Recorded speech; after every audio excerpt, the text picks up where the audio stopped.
What's up everybody? Welcome to another video. Now if you have not seen the news yesterday or missed Lee Hsien Loong's speech, there is a cabinet reshuffle that's happened, and six ministers were shuffled around and moved to new positions. Now I'm not going to talk about all of them, but I'm going to talk about one of them. And this one is very interesting in my opinion, and that's actually Mr. Ong Ye Kung. He moves as the head of Ministry of Education to now being in the Ministry of Transport. Now this is interesting because over the years, the Ministry of Transport has been known as one of the toughest ministries to be in. Liu Tak-yu went in and then he resigned, and Koh Boon Wan, Mr. Fix-It, actually went in and did a decent job at it. Now that he's retired, someone needed to replace him. And I think they chose him not only because he's a member of Sembawang GRC, which coincidentally is also Koh Boon Wan's GRC, but I also think that he's someone who actually gets the job done, which is why the government actually put him in that role. Now why so?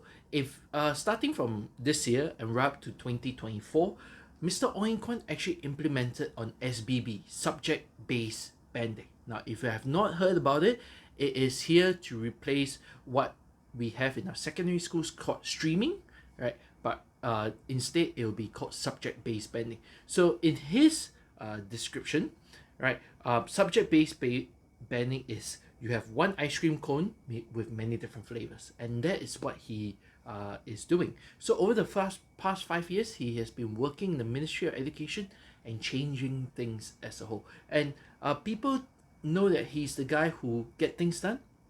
He's an action guy, and because of the things that he's doing and the results he's shown, people actually think that he works. So the government thought that he might be the best person to move over to Ministry of Transport, which right now is, compared to the previous years, is much better. And I think his job there will be very beneficial in terms of making sure that the transports are run efficiently, the new trains are up, replacement of the old trains, the track maintenance, and vice versa. And I think that he will be someone who will fit this job very appropriately. So who's replacing him then? Well, it's Mr. Lawrence Wong. Now, if you do not know him, he's the co-chair for the COVID-19 task force, right? So he is replacing him as well. How good will he be in Ministry of Education? Who knows, right? You can look at his track record in his previous ministries, and that will give you a better understanding. But to me, Ong Ye Kung is someone who I think by moving to Ministry Transport is either a make it or break it. Because if he does well there, he is slated for more promotions in future because he could take one of the toughest ministries and do well in it. But if he fails in that ministry, could he be like the next Liu Tak-yu to actually resign from politics? We never know.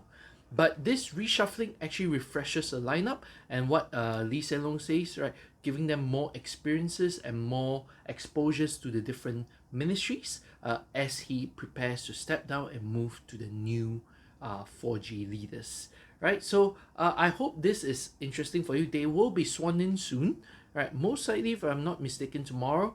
And also watch out over the weeks, because this week Lee Hsien Loong the Prime Minister Lee Hsien Loong might actually confirm what does the leader of the opposition do. So I hope you guys have a great week. More videos coming in. I will still be talking about Singapore, and over the next few days I will be uploading some of my travels along this time during this time of phase 2. So stay safe, mask up, and I'll see you guys in the next video.